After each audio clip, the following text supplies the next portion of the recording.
Hello and welcome back to your own YouTube channel as for Hindi 121, जहां हम हर रोज़ कुछ नया कुछ बेहतर लेकर आने की कोशिश करते हैं आप लोगों के लिए।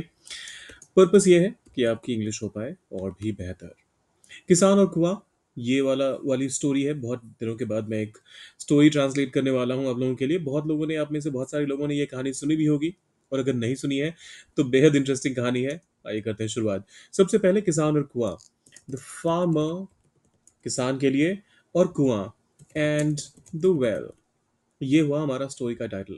अब आती है कहानी की बारी। एक छोटे से गांव में एक मेहनती और ईमानदार किसान रहता था।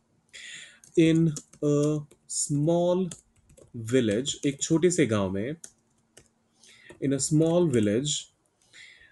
अब देखिए, रहता था, पहले हम इस बात को ट्रांसलेट कर लेते हैं जिससे कि कोई कंफ्यूजन ना रहे। सो हम पहले कहेंगे in a small village lived a hard working, मेहनत करने वाला, मेहनती जो था, हार्ड वर्किंग और ईमानदार, एंड ऑनेस्ट किसान, lived a hard-working and honest farmer. In a small village, a hard-working and honest farmer.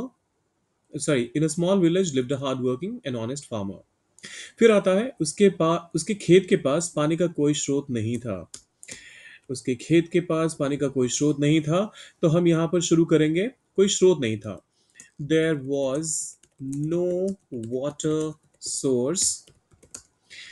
उसके खेत के पास, नियर हिज फार्म, या फिर आप चाहें तो फील्ड भी कह सकते हैं। So there was no water source near his farm. आप चाहें तो इसके बदले ये भी कह सकते हैं, there was no source of water near his farm. सारे ही ऑप्शंस आपके पास हैं, आप इनमें से कोई भी इस्तेमाल कर सकते हैं। उसने सोचा कि अगर पास वाले पड़ोसी का कुआं खरीद लें तो सिंचाई की परेशानी खत्म हो जाएगी। उसने सोचा, ही थॉट।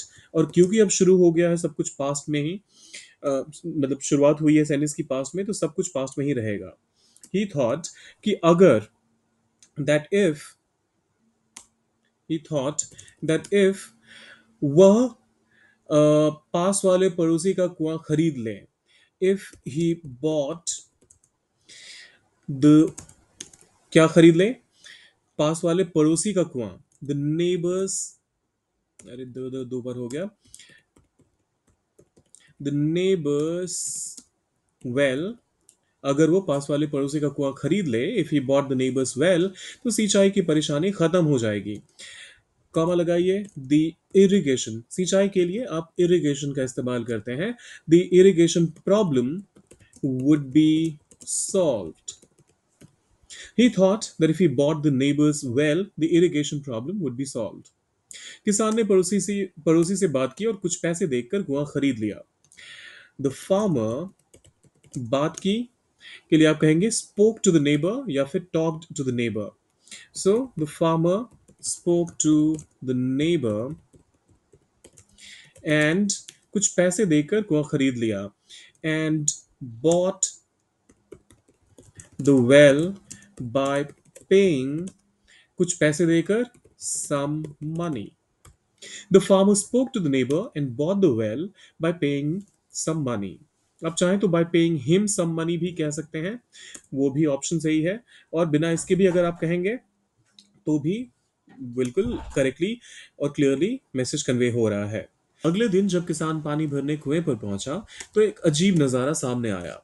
द नेक्स्ट डे, ये ध्यान दीजिएगा, पास्ट का रेफरेंस अगर आपको पहले ही मिल चुका है और अगले दिन जैसे वर्ड का इस्तेमाल हो, अगले दिन जैसे फ्रेज का इस्तेमाल हो, तो आप हमेशा द नेक्स्ट डे कहते हैं, क्योंकि आप पास्ट में से एक रेफरेंस पॉइंट लेकर उससे कंपेयर करते हुए कहते हैं अगले दिन। सो द नेक्स्ट डे, जब, व्हेन, किसान, द फार्मर, पानी भरने कुएं पर पहुंचा, the farmer went to the well to draw water या फिर to fetch water. To draw water, तो एक अजीब नजारा सामने आया। ही फेस्ड, उसके सामने आया तो ही फेस्ड अ स्ट्रेंज, अजीब के लिए अ स्ट्रेंज, नजारा के लिए मैं साइट वर्ड का इस्तेमाल कर रहा हूं। The next day when the farmer went to the well to draw water, he faced a strange sight. पड़ोसी सख्त चेहरा लेकर उसके सामने आ गया और रास्ता रोक लिया। पड़ोसी, फिर से अभी हमें यह भी पता है कि कौन से पड़ोसी की बात हो रही है. सो द नेबर सामने आ गया, appeared in front of him, in front of him, सख्त चेहरा लेकर. तो इसके लिए आप कहेंगे with a stern face, और रास्ता रोक लिया. एंड रास्ता रोकने के लिए आप ब्लॉक्ड हिज पाथ कह सकते हैं. And blocked his path. The neighbour appeared in front of him with a stern face and blocked his path. उसने कठोर स्वर में कहा, मैंने तो केवल कुआं बेचा है, पानी नहीं. उसने ही कठोर स्वर में कहा. ही सेड, उसने कहा, अरे, ही सेड एक कठोर स्वर में, इन अ हार्श टोन, कॉमा, अरे, कॉमा और फिर इनवर्टेड कॉमास. मैंने तो केवल कुआं बेचा है. I have only sold the well. पानी नहीं. नॉट, अरे, not the water in it, या फिर आप नॉट द वाटर भी कहेंगे तो भी चलेगा. सो स्टेटमेंट क्या है? He said in a harsh tone, I have only sold the well, not the water in it, या फिर नॉट द वाटर. यह सुनकर किसान स्तब्ध रह गया, उसे बहुत गहरा आघात लगा. यह सुनकर, हियरिंग दिस, किसान स्तब्ध रह गया. द फार्मर वॉज शॉक्ड, या फिर stunt. The farmer was shocked या फिर स्टंट. और उसे बहुत गहरा, बहरा नहीं, बहुत गहरा आघात लगा. And the farmer was shocked और स्टन्ड. और उसके बाद हम कहेंगे एंड डीपली. आघात के लिए आप हर्ट वर्ड का इस्तेमाल कर सकते हैं, मतलब एक धक्का लगा, एक चोट पहुंची. So hearing this the farmer was shocked and deeply hurt. यहां पर हम फार्मर के बाद अलग से कोई प्रोनाउन भी इस वाले क्लॉज में इस्तेमाल नहीं कर रहे हैं, क्योंकि एक ही जो हमारा सब्जेक्ट है वही सफिशिएंट है दोनों ही क्लॉजेस के लिए. हाँ, ये ध्यान रखिएगा कि इस केस में एंड के पहले कॉमा मत लगाइएगा अगर आपका सब्जेक्ट कॉमन हो तो. वह न्याय की उम्मीद लेकर राजा के दरबार पहुंचा. वह पहुंचा, ही रीच्ड, राजा के दरबार, द किंग्स कोर्ट, न्याय की उम्मीद लेकर, with a hope for justice. He reached the king's court with hope for justice. राजा ने पूरी बात ध्यान से सुनी और अपने मुख्यमंत्री को मामले की जांच करने का आदेश दिया. द किंग, राजा. ये ध्यान रखिएगा, किंग के साथ आप हमेशा, या फिर कोई भी ऐसा डेजिग्नेशन हो जो कि किसी भी देश में एक ही हो सकता है, तो उसके लिए आप हमेशा फिक्स्ड जो ये आपका आर्टिकल है द, इसका इस्तेमाल कीजिएगा. डेफिनेट आर्टिकल जो है द, इसका इस्तेमाल कीजिएगा. सो द किंग पूरी बात ध्यान से सुनी, listened carefully. The king listened carefully और आदेश दिया. एंड ऑर्डर्ड, किसको आदेश दिया? मुख्यमंत्री को, द चीफ मिनिस्टर, टू, क्या करने के लिए? जांच करने के लिए. तो इन्वेस्टिगेट का भी इस्तेमाल कर सकते हैं, या फिर लुक इनटू द मैटर भी कह सकते हैं. So to investigate slash look into the matter.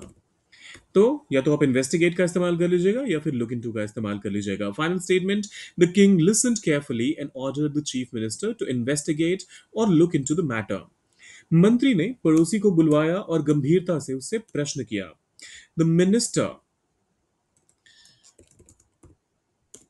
Minister, अब देखिए, बुलवाया, बुलाने के लिए आप कॉल वर्ड का इस्तेमाल कर सकते हैं, लेकिन बुलवाने के लिए और खास तौर पे कोई अथॉरिटेटिव पोजीशन पे अगर हो, कोई अथॉरिटी वाली पोजीशन पे हो, तो समन जैसे वर्ड का इस्तेमाल होता है. सो द मिनिस्टर समन्ड, पड़ोसी को, द नेबर, और गंभीरता से उससे प्रश्न पूछा. And questioned him seriously. The minister summoned the neighbor and questioned him seriously. पड़ोसी ने वही पुरानी बात दोहराई, मैंने पानी नहीं बेचा है. The neighbor repeated, दोहराई, वही पुरानी बात, same old repeated the same old thought कह देते हैं यहां पर. आप चाहे तो एक्सक्यूज भी कह सकते हैं. मैंने पानी बेचा है. सॉरी, मैंने पानी नहीं बेचा है. I did not sell the water. The neighbor repeated the same old thought. I didn't sell the water.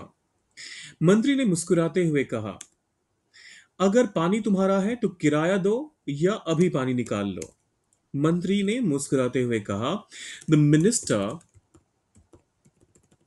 smiled and said, अगर पानी तुम्हारा है, if the water is yours, तो किराया दो. तो उसके लिए आप कहेंगे then pay rent, या अभी पानी निकाल लो, और draw all the water. और फिर quotes बंद. The minister smiled and said, if the water is yours, then pay rent or draw all the water. यह सुनकर पड़ोसी के चेहरे से हवाइयां उड़ गई. अब ये देखिए, चेहरे से हवाइयां उड़ना, ये टिपिकल हिंदी एक्सप्रेशन है. आप इसको जब इंग्लिश में ट्रांसलेट करेंगे तो आप लिटरली एक एक वर्ड को ट्रांसलेट नहीं कर सकते. तो आप इसके लिए कह सकते हैं, हियरिंग दिस, या सुनकर, हियरिंग दिस, हर्निंग हो गया ये, तो इसको पहले करेक्ट कर लेते हैं. सो हियरिंग दिस, पड़ोसी के चेहरे से हवाइयां उड़ गई. The colour drained, the colour drained. पूरा स्टेटमेंट मैं पहले लिख देता हूं, उसके बाद फिर आपको समझ में आएगा कि मैंने क्या लिखा है यहां पर. The colour drained from the neighbours face. Hearing this, the color drained from the neighbor's face. Hearing this, the color drained from the neighbor's face. उसकी चालाकी उसी पर भारी पड़ गई. His, अब चालाकी के लिए आप clever trick का इस्तेमाल कर सकते हैं. So his clever trick, या फिर खाली trick भी कहेंगे तो भी चलेगा. His trick उसी पर भारी पड़ गई के लिए आप कहेंगे, his trick had backfired. His trick had backfired. Backfire का मतलब होता है आप जो भी किसी और को हार्म करने के लिए कोशिश करते हैं, वो उल्टा आप ही पर भारी पड़ जाए, आप ही को नुकसान पहुंचा दे. उसने शर्मिंदा होकर सिर झुकाया और किसान से माफी मांगी. He, शर्मिंदा होकर सिर झुकाया. He lowered his head. शर्मिंदा होकर के लिए आप कहेंगे in shame, और किसान से माफी मांगी, and apologized. जिस किसी से भी माफी मांगी जाती है उसके पहले आप टू लगाते हैं. So apologized to the farmer. He lowered his head in shame and apologized to the farmer. किसान ने राहत की सांस ली और राजा को धन्यवाद दिया. द फार्मर, राहत की सांस लेने के लिए breathe a sigh of relief का इस्तेमाल होता है, या फिर took a sigh of relief भी आप कह सकते हैं. Take a sigh of relief मतलब एक गहरी सांस होती है ना राहत की, चलो ये काम हुआ, तो वो वाला यहां पर सेंस आ रहा है. सो the farmer took a sigh of relief, और राजा को धन्यवाद दिया, एंड थैंक्ड द किंग. यहां पर ये कहानी होती है खत्म. The farmer took a sigh of relief and thanked the king. कैसी लगी कहानी कमेंट में जरूर डालिएगा, और जाने से पहले सब्सक्राइब, लाइक और शेयर करके जाइएगा. मिलते हैं जल्दी.